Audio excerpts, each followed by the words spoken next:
salatu wassalam.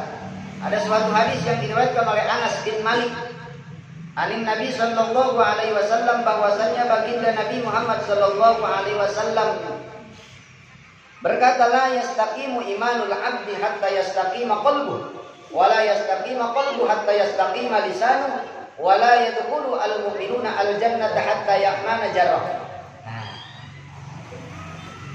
Kata baginda Nabi Muhammad sallallahu alaihi wasallam mengenai tentang kita harus baik terhadap tetangga.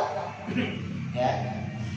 Mengenai tentang harus berbuat baik terhadap tetangga dijelaskan oleh hadis baginda Nabi Muhammad sallallahu alaihi wasallam. Kata baginda Rasul, la yastaqimu imanul abdi, tidak akan pernah istiqomah, tidak akan pernah kuat imanul abdi, imannya seorang hamba, hatta yastaqima qalbuh, sehingga hatinya dulu istiqomah.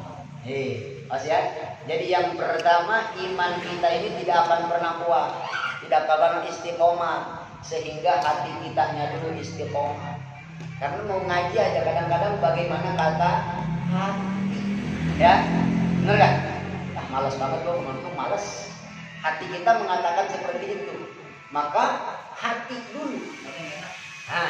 Nah setelah hati, wala yastaqimu qalbuh hatta yastaqima lisanu, dan hati ini tidak akan bisa istiqomah sehingga istiqomah dulu lisannya. Maka siaplah saya ngaji, makanya harus ucapan-ucapan yang baik. Jangan malas amat gua ngaji, ngomongnya juga udah males sih. Maka pas hati akan mengikuti malas. Coba kalau begini ngajinya, siap 86 ke TKP. Nah, seperti itu. Pasti hati pun akan mengikuti seperti itu. Karena hati bisa mendorong kepada lisan, lisan bisa mendorong kepada hati, saling membantu satu sama lain. Nah karena kata Nabi, wala yadkhulu al-mu'min al-jannata hatta ya'manu zarrahu min lisanihi, karena kata baginda Nabi tidak akan masuk surga orang mukmin hatta ya'manu zarrahu min lisanihi, sehingga ia selamat dari tetangganya, min lisanihi, dari lisannya. Berarti kita jangan menggunjing orang, jangan terlalu banyak gosip, membuka aib orang lain. Itu tuh intinya tuh. Ya, jangan terlalu membuka aib orang lain. Lebih baik kita membuka aib diri sendiri, tapi jangan diceritakan ke orang lain juga. Ini mah, kok gua habis mabuk nih begini nih tuh, kayaknya sombong banget. Jangan. Kayaknya kedengarannya hebat ya. Kayaknya, padahal itu blow on. Padahal itu adalah orang yang blow on. Ketika kita melakukan dosa, apalagi hak Allah, cukup kita dan Allah dan malaikat yang tahu. Teman kita jangan tahu. Kalau bisa seperti itu, cukup jangan pakai songong-songongan. Gua habis nyapu nih, kayaknya ngetren lah. Dan gitu jangan. Ya, jangan seperti itu. Cukup Allah dan malaikat yang mencatat perbuatan jelek kita. Jangan sampai saudara kita atau teman kita pun kita menceritakan aib kejelekan kita. Kalau kita mau songong-songongan kan seperti itu, malah makan bareng kayak begitu, akhirnya saling jelekin. Jangan seperti itu, karena itu yang bisa menyebabkan nanti kita walaupun masuk surga prosesnya lama. Digosok dulu. Digosok dulu, karena kita yakin orang mukmin sekecil apapun imannya pasti nanti akan kembali kepada surganya Allah Subhanahu wa taala. Terlebih-lebih kita sering membaca kalimat-kalimat thayyibah, kalimat la ilaha illallah Muhammadur Rasulullah. Karena kita sudah tahu miftahul jannah la ilaha illallah. Sebenarnya mah urusan-urusan akhirat itu kuncinya sudah dibuka semua. Kunci kuburan sudah dibuka, kunci surga sudah dibuka, bener gak? Miftahul jannah la ilaha illallah. Kuncinya surga adalah kalimat la ilaha illallah. Ya. Kuncinya. Bahkan nanti ketika kita masuk surga itu, di pintu-pintu surga itu pintunya tertulis kalimat la ilaha illallah Muhammadur Rasulullah. Nah ini kehebatan Nabi Muhammad dengan nabi-nabi yang lain. Jadi dulu Rasulullah SAW ditanya sebelum terciptanya Nabi Allah Adam alaihi salam. Ya. Ketika Nabi Allah Adam alaihi salam bertawassul kepada Nabi Muhammad sallallahu alaihi wasallam, yang padahal Nabi Muhammad ini belum diciptakan. Jadi ditanya nih Nabi Muhammad, kamu ini kapan emang dijadikan nabi? Sejak kapan kamu jadi nabi? Dijawab oleh baginda Nabi, aku dijadikan nabi oleh Allah Subhanahu wa taala khalaqas samawati wal ardh. Yaitu ketika Allah menciptakan 7 lapis langit, 7 lapis bumi, ketika Allah menciptakan surga dan seisinya. Bahkan kata Nabi Muhammad, nanti pintu surga pun di situ ada kalimat la ilaha illallah Muhammadur Rasulullah. Maka disinilah menjadi wasilah Nabi Allah Adam alaihi salam bertawassul kepada Nabi Muhammad sallallahu alaihi wasallam. Terlebih-lebih kita sebagai umat Nabi Muhammad sallallahu alaihi wasallam jangan pernah lepas-lepas bertawassul, menjadikan suatu lantaran kepada baginda Nabi Muhammad sallallahu alaihi wasallam dengan memperbanyak membaca sholawat kepada baginda Nabi Muhammad sallallahu alaihi. Dan sholawatnya bebas, mau sallallahu ala Muhammad boleh, berarti itu namanya sholawat Jibril. Apa namanya? Sholawat Jibril. Jadi malaikat Jibril kalau baca sholawat sallallahu ala Muhammad tuh boleh kita amalkan, sallallahu ala Muhammad atau Allahumma sholli ala Muhammad. Boleh.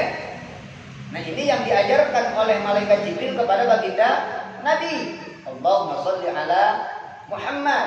Ada Allahumma sholli ala sayyidina Muhammad. Silakan. Itu dari para sahabat karena memuliakan kepada baginda Nabi Muhammad sallallahu alaihi wasallam. Jangan saling menyalahkan. Oh, enggak pakai sayyidina.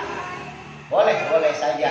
Mau pakai sayyidina boleh, mau tidak pakai sayyidina boleh. Yang enggak boleh itu kagak baca sholawat. Nah, seperti itu ya. Insya Allah mudah-mudahan bisa dipahami dan mudah-mudahan bisa kita amalkan. Intinya ngaji itu gak usah banyak-banyak, yang penting ngamalnya ini. Yang kita itu ngamal ya. Ngamalkannya yang kita namanya ngaji muji. Nah, apa ya? Ada ngaji, ada muji. Kalau muji jiwa, ngaji ngerasa jiwa. Kalau kita hanya banyak muji, bukan muji diri tapi muji orang lain. Kebanyakan kan gitu. Makanya harus ngaji di rumah. Makanya harus ngaji ngerasa jiwa. Muji jiwa sejauh mana. Jangan muji orang lain mulu. Orang lain kita cari-cari mulu. Diri sendiri kagak dikaji-kaji. Makanya ngaji itu susah. Sekelas Abuya atau Kepun yang susah itu ngaji. Kalau baca kitab gampang. Hafal Quran, bisa baca kitab, gampang itu bisa 1 tahun 2 tahun hafal. Tapi belum tentu bisa ngaji dan muji. Maka yang susah itu adalah ngaji muji jiwa kita sejauh mana. Ngaji bagaimana kita menjaga jiwa dan raga kita. Kan dalam tuh bahasa seperti itu ya. Ya, kalau kita mau ngaji pinter untuk mendapat orang mulu. Ya, untuk menjatuhkan orang lah. Inti ngaji itu bukan seperti itu. Jadi sejauh mana kita mengkaji diri kita, sejauh mana kita menguji diri kita. Bukan ngajiin orang lain, bukan mujiin orang lain. Nah, itu inti daripada ngaji. Kalau begini namanya taklim. Hasil dari taklim harus dikaji. Banyak orang yang sering ngajinya rajin, tapi geblek-geblek mulu. Cuman karena hanya bisa datang doang, tidak diresapi. Nah, seperti itu namanya taklim kayak begini mah, namanya thalibul ilmi. Orang yang mencari ilmu. Nah, orang yang mencari ilmu belum tentu bisa ngaji. Kalau bisa baca kitab pasti. Kalau bisa baca Quran, iya banyak. Tapi ngaji dan muji belum tentu. Makanya sekelas Abuya kalau ditanya ikut ngaji itu susah. Ngaji itu susah. Kalau baca kitab mah disungsang segala macam, gampang itu mah. Apalagi orang mondok, orang yang ngaji privat aja sekarang bisa. Kan seperti itu. Nah, yang susah itu adalah ngaji dan muji. Makanya Kenapa Allah ciptakan kaca? Agar kita ngaca untuk diri. Oh ternyata kita cemong, kumis sudah gondrong nih. Fungsi kaca itu seperti itu sebenarnya, bukan untuk ngacain orang. Nah seperti itu. Insya Allah kalau kita sudah bisa ngaji dan muji, sekalipun ilmu kita hanya Bismillahirrahmanirrahim, gak bakalan sombong, gak bakalan pernah menyangkal jelek kepada orang. Karena pasti sejelek apapun manusia, sebejat apapun manusia, pasti ada titik kebaikannya di dalam manusia tersebut. Nah, seperti itu ya. Ya, seperti itu. Jadi sejelek apapun manusia, pasti ada titik kebaikannya di dalam manusia tersebut. Mana yang kita harus lakukan? Baiknya aja. Walaupun kita tahu dia ini melakukan jelek. Nah, itu seharusnya begitu. Itu namanya ngaji. Namanya ngaji dan muji. Ya, mudah-mudahan bisa bermanfaat. Mudah-mudahan Allah mengampuni kesalahan-kesalahan kita. Saya mohon maaf apabila ada kata-kata yang salah dan tidak bisa dimengerti. Itu dari kebodohan saya. Kalau benar murni dari Allah Subhanahu wa taala. Kunna shafaq wa da'ma qadar billahi sabilil haq wallahu muwaffiq ila aqwamit thoriq. Assalamualaikum warahmatullahi wabarakatuh.